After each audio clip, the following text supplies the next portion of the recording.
पूजा परिवार की लाडली बिटिया या फिर यूं कहीं कि परिवार की आन बान और जान। जब घर में होती तो ऐसा लगता मानो घर में आसमान टूट पड़ा हो। घर में इधर उधर धमा चौकड़ी करना और खूब सारी बातें करना उसके पसंदीदा कामों में से एक था।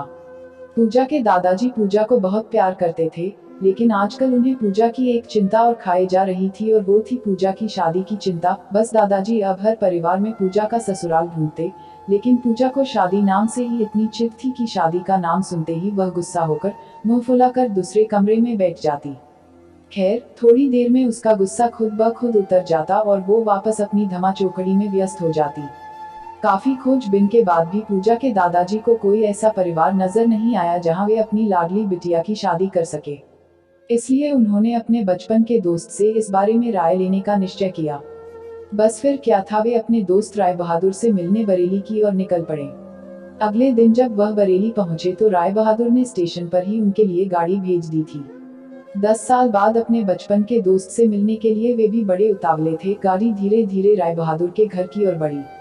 बड़ा सा बंगलो के आगे बगीचा, गाड़ियां और नौकर चाकर देख दादाजी का मन खुशी से भर गया। इन 10 सालों में राय बहादुर ने कितनी तरक्की कर ली है। नहीं तो 10 साल पहले राय बहादुर के पास था ही क्या। बस यही सब सोचते सोचते पूजा के दादाजी अपने दोस्त के बंगलो पहुंच ही गए। गाड़ी की हॉर्न की आवाज के साथ ही राय बहादुर घर के बाहर अपने दोस्त के स्वागत के लिए आ गए था। अपने दोस्त को गले लगाकर वे दादाजी को अंदर ले गए। घर अंदर से भी काफी शानदार था। अपने दोस्त की संपन्नता को देख पूजा के दादाजी भी फूले नहीं समाये। चाय नाश्ता के बाद राय बहादुर ने उनके खास दोस्त से आने का कोई खास कारण पूछा। दादाजी ने पोती की शादी के लिए एक अच्छा सा परिवार ढूंढने की का काम सौंपते हुए बिटिया का फोटो राय बहादुर के हाथ में सौंप दिया। राय बहादुर भी अपने बेटे विक्रम के लिए एक सुयोग्य कन्या की तलाश में थे। तीखे नैन नक्श, चेहरे पर तेज और एक बार में ही किसी को पसंद आने वाली पूजा बिटिया को फोटो में देखकर ही उन्होंने पूजा को अपने घर की बहू बनाने का फैसला कर लिया।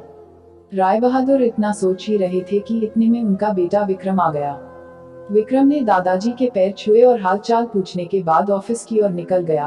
विक्रम के जाने के बाद राय बहादुर ने अपने दोस्त से विक्रम और पूजा के संबंध के लिए पेशकश की। पूजा के दादाजी को लगा जैसे राय बहादुर ने उनके मुंह की बात छीन ली हो।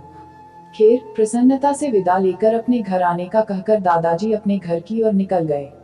विक्रम को पूजा बहुत पसंद थी, लेकिन विक्रम की माँ विक्रम की शादी अपने से भी बड़े घर में करना चाहती थी। लेकिन विक्रम के मनाने पर वह मान गई और तय समय पर विक्रम और पूजा की शादी हो गई।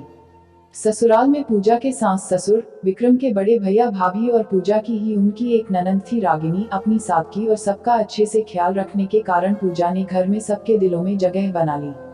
लेकिन अपनी तमाम कोशिशों के बावजूद अपनी सासू माँ का प्यार पाने में असफल रही। वह पूजा के हर काम में कुछ ना कुछ गलती निकाल ही देती थी। अपनी शादी की रात को ही विक्रम ने पूजा से साफ साफ कह दिया था कि घर के किसी भी मामले में मैं बिल्कुल नहीं बोलूंगा, ना तो मैं किसी बात पर माँ से बहस करूंगा और ना ही तुम्हारा साथ दूंगा। तुम्हें अपनी समझदारी से ही काम लेना होगा। लेकिन पूजा की लाख कोशिशों के बावजूद भी सासू माँ के व्यवहार में कोई परिवर्तन नहीं आ रहा था। पूजा की नंद जरूर उसकी माँ से पूजा भाभी के प्रति इस तरह के व्यवहार पर उलझ जाती, लेकिन इससे भी केवल बात बढ़ने के अलावा कुछ नहीं होता। इसी तरह करीब 1 साल निकल गया। पूजा और विक्रम को जुड़वा बेटियां हुई। यह समय पूजा के लिए अग्नि परीक्षा का समय था। पूजा का दर्द पूजा के लिए आंसू बन गया था। ससुराल में पूजा को संभालने वाला कोई नहीं था और विक्रम और उनके पापा ने पूजा को अपने मायके भेजने के लिए पहले ही मना कर दिया था। एक दिन रागिनी कॉलेज से आई तो उसने सभी को कॉलेज के सालाना कार्यक्रम में आने के लिए कहा और यह भी कहा कि कॉलेज में उसकी भी 2 प्रस्तुतियां हैं, इसलिए आप सभी का चलना बहुत जरूरी है। खैर, ना चाहते हुए भी पूजा को अपनी दोनों जुड़वा बेटियों के साथ रागिनी के कॉलेज जाना पड़ा। कार्यक्रम की शुरुआत में गीत संगीत की कई प्रस्तुतियां हुई। उसके बाद मॉडलिंग राउंड शुरू हुआ। दर्शकों ने तालियों के साथ सभी का उत्साहवर्धन किया। मॉडलिंग में रागिनी ने भी हिस्सा लिया था। आखिरी राउंड में रागिनी के साथ 4 और लड़कियों को सेलेक्ट किया गया, जहां सभी से जज द्वारा एक एक सवाल पूछकर विजेता घोषित करना था। सवाल जवाब का दौर शुरू हुआ। इसी कड़ी में जज साहिबा ने रागिनी से सवाल पूछा, अगर घर में तुम्हारी माँ और भाभी में से किसी एक का साथ देना हो तो तुम किसका साथ दोगी? पूरे सदन में खामोशी छाई थी। सभी रागिनी के जवाब की प्रतीक्षा कर रहे थे। तभी रागिनी ने थोड़ा आगे बढ़कर कहा, अगर भाभी सही हो तो अपनी भाभी का। जज साहिबा ने आगे पूछा, क्यों? रागिनी ने जवाब दिया, क्योंकि मुझे भी कल किसी की भाभी बनना है। जवाब सुनते ही पूरे सदन में तालियां गूंज उठी। सभी रागिनी की सोच और उसके सटीक जवाब की प्रशंसा कर रहे थे। रागिनी को विजेता घोषित किया गया। पुरस्कार लेने से पहले रागिनी ने सभी से कुछ कहने के लिए माइक थामते हुए कहा, हर बेटी अपनी माँ से बहुत प्यार करती है और माँ भी अपनी बेटी के दिल के सबसे करीब होती है।